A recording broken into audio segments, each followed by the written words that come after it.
Yo, what's going on, Figure Fiends? It's your boy, Mr. Action, back at you with another episode of Packed In Action Figure Reviews, where we give you that action that's packed in. And on today's episode, we are going to be taking a look at the Marvel Legends series Gamerverse, War Machine, and Omega Red, based off of the Marvel Vs Capcom 2 video game. And I am very pleased to be going over this figure with you all. Now, I am going to be completely honest, when I did see this 2-pack first initially announced on the Hasbro Pulse stream, I was a little bit underwhelmed with this 2-pack, especially considering all of the other heat that Hasbro has a part of this Gamerverse wave. But when I did stumble across this guy in the wild and I saw him and I took a closer look, I did realize that there were some minor differences in there that I did appreciate on this figure actually. So with that being said, without further ado, let's get active. And ladies and gentlemen, here we have War Machine and Omega Red, and this is actually a very solid 2-pack. It's not the greatest thing in the world, and if you wanted to pass on it, I can most definitely understand why you would want to, but for what it is, I am happy to have the official versions of these characters in their Marvel vs Capcom 2 form. I do like that Omega Red, as that new head sculpt on there really does add a lot of personality to it, and then with the blue metallic paint on the faceplate of that War Machine, I really am digging it. Unfortunately, we do have some inconsistencies with the source material as far as the colors on the leg of the War Machine, so that is a bit of a bummer. We do have a sprite version of the War Machine figure, however, if you do want to go with that aspect. But apart from that, I do think that this is a pretty solid 2-pack. Not the greatest in the world, but still worth taking a look at if you do wish. So without further ado, let's take a closer look at these guys and see what they're really working with. Now jumping over into the aesthetic, starting off with the War Machine. War Machine has actually been presented to us in Marvel vs Capcom 2 in 2 different forms. In one form, we have his sprite version, which is basically just a color palette swap of the modular Iron Man, and there actually is a figure for that if you do want to match the sprite form of War Machine. However, that figure does not have any cannons on his shoulders, so with this newer iteration of War Machine, we are able to get that cannon on there. However, unfortunately, there are some inconsistencies when it comes down to the source material as we go into the legs. But starting off with this head sculpt, I really do like the blue metallic paint that they went ahead and they decided to use for the faceplate for this War Machine.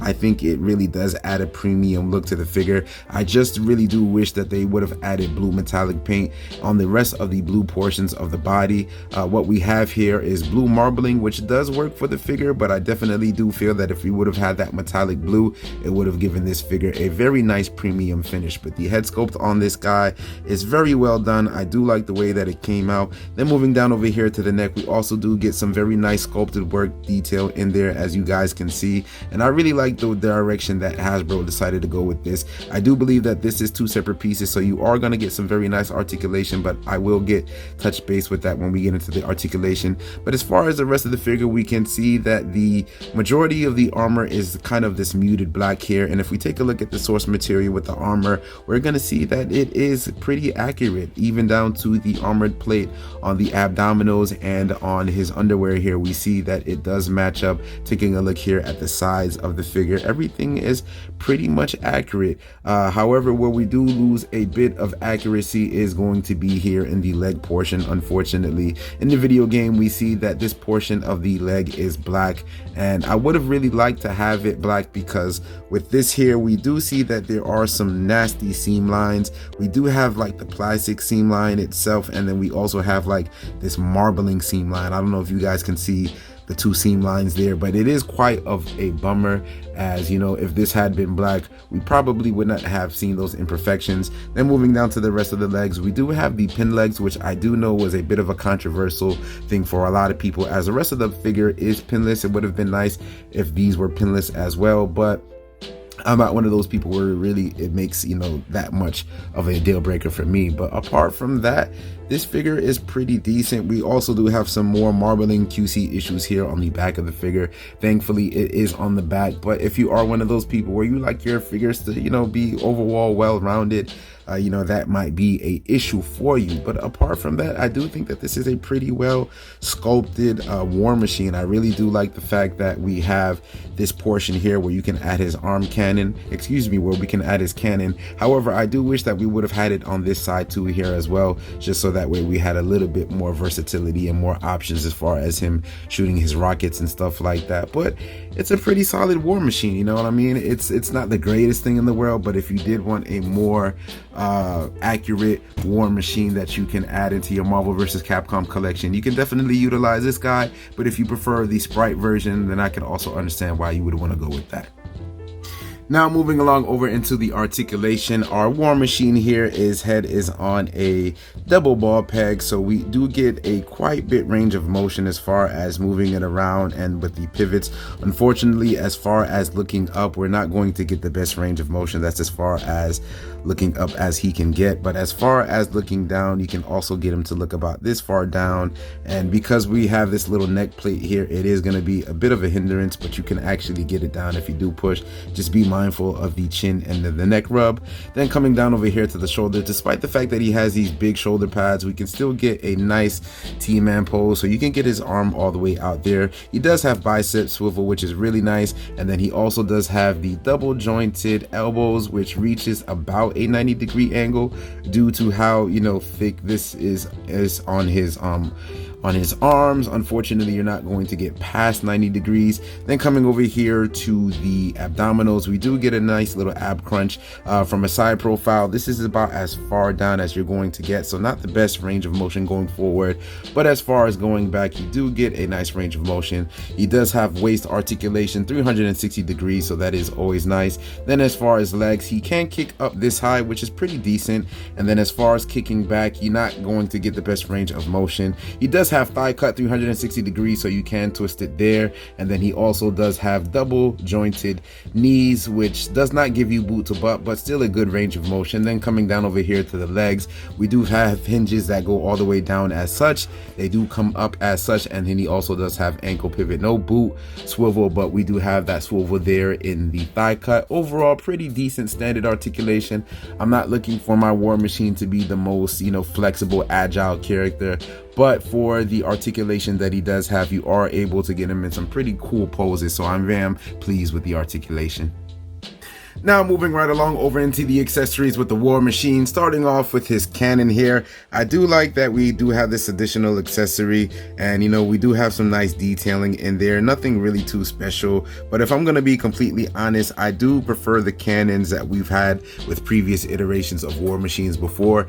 Then along with that cannon, we do have this blast effect piece here, and if I'm going to be completely honest, I do believe that the accessories for the War Machine was probably the weakest point for me in this 2-pack, to be completely honest. But there you go, you do kind of have that white frost effect piece. And then last but not least, we also do have these open hand blasters, hands that we've seen time and time again, and they do have the peg holes in there if you do want to add some blast effect pieces. And then additionally, lastly, he does also have this missile piece here. It does come with this peg hole here if you do want to plug it in, but as far as it attaching to anything on the figure, unfortunately doesn't, but it's nice to have this nonetheless. Completely honest, but there you go, you do kind of have that white frost effect piece. And then last but not least, we also do have these open hand blasters, hands that we've seen time and time again, and they do have the peg holes in there if you do want to add some blast effect pieces. And then additionally, lastly, he does also have this missile piece here. It does come with this peg hole here if you do want to plug it in, but as far as it attaching to anything on the figure, unfortunately doesn't, but it's nice to have this nonetheless. Now moving along over into the aesthetics with the Omega Red. The head sculpt on this Omega Red is perhaps the biggest highlight for me in this 2-pack. I really do like the head sculpt on this Omega Red. I really feel like it captures the energy and that animosity and anger in his face, and Hasbro really knocked it out of the park with this head sculpt. Now taking a closer look here, we do see that the digital paint work that Hasbro is continuing to doing, they really are starting to master the digital print look and I am very pleased with the technology that we have here. We do have some nice silver metallic paint on the sides of Omega Red's face, and he does have some very nice white paint for the teeth there as well.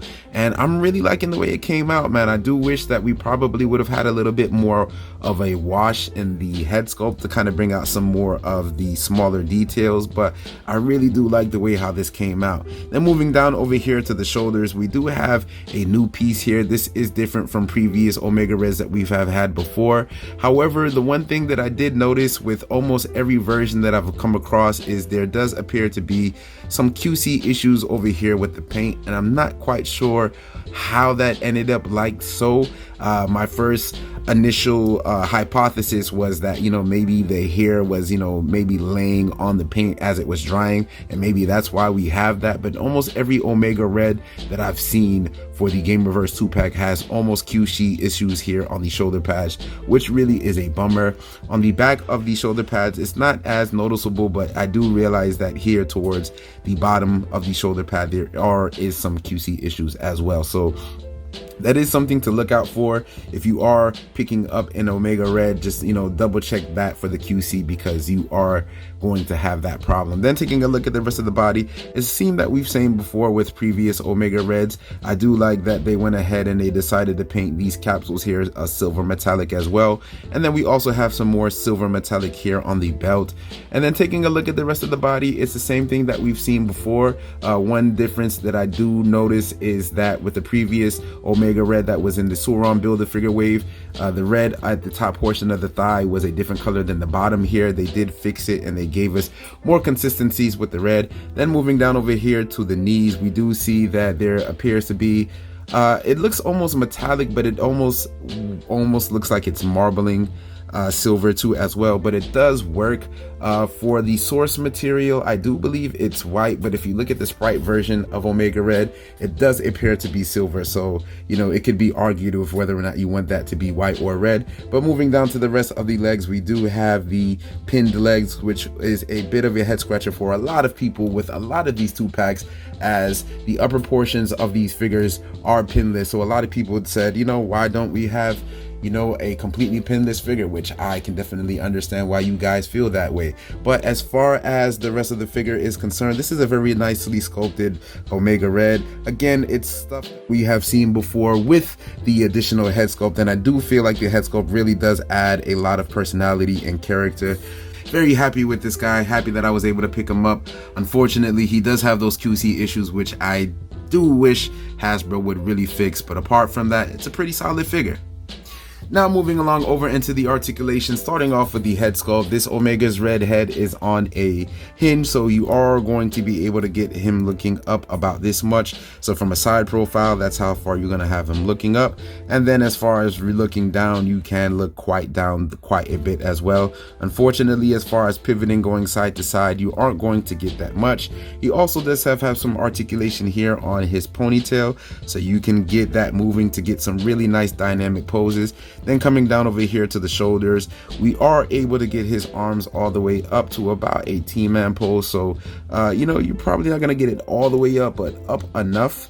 He also does have butterfly joints that are hidden by the shoulder pads, but again, with the pads, they are going to hinder it a little bit, but you can still get it back, as you guys can see. So far back, you're going to get it back this far, and then coming forward, you can get it about this far as well. He does have bicep swivel 360 degrees. He does have double jointed elbows that go beyond the 90-degree angle, which is really cool. He also has hinges here at the wrist, which go down about this far, and then they also go up.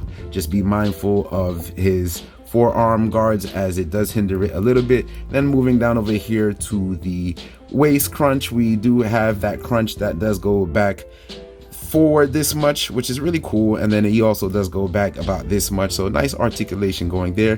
He also does have the waist cut there. He can kick out about this pretty much high, which is pretty decent, and then as far as kicking back, he can get his leg about that far. As far as hitting the splits, he can hit it on you like this, and then he also has the thigh cut there because he doesn't have the boot swivel. And then for the legs, he does have double jointed knees, which go like so past 90 degrees. He also does have the hinges on the legs, which go down this much, they go far up this way, and they also do pivot side to side. So very pleased with the articulation on this guy.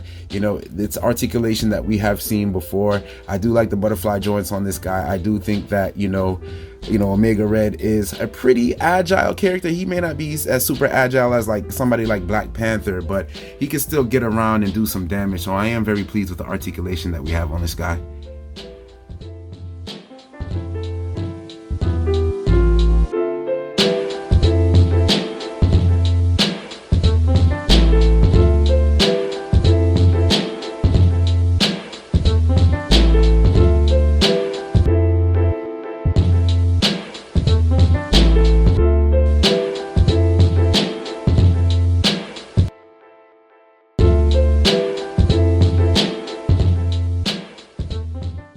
So after all is said and done, while this 2-pack may not have been my most anticipated from the Gamerverse wave, I am happy that I still decided to give it the opportunity and see what this 2-pack was all about. And I can honestly say that it's a pretty solid 2-pack. It's not, you know, the greatest thing in the world. A lot of people might pass on it, and if you decide that you want to, then I can definitely understand, but it is a pretty solid 2-pack. I do like the metallic blue paint that they use for the head plate for that War Machine. However, I do wish that we did have a little bit more accurate colors as far as the legs is concerned, and I do wish that we had a little bit more better accessories for that War Machine, as I do feel like we are lacking a quite bit in that department. But as far as the new sculpt pieces and the armor and the accuracy to the game where it is accurate, Hasbro did a very good job. Moving along over into the Omega Red, I am really digging that new head sculpt. If we do compare it to previous Omega Reds that we've had previously, you are going to see that there is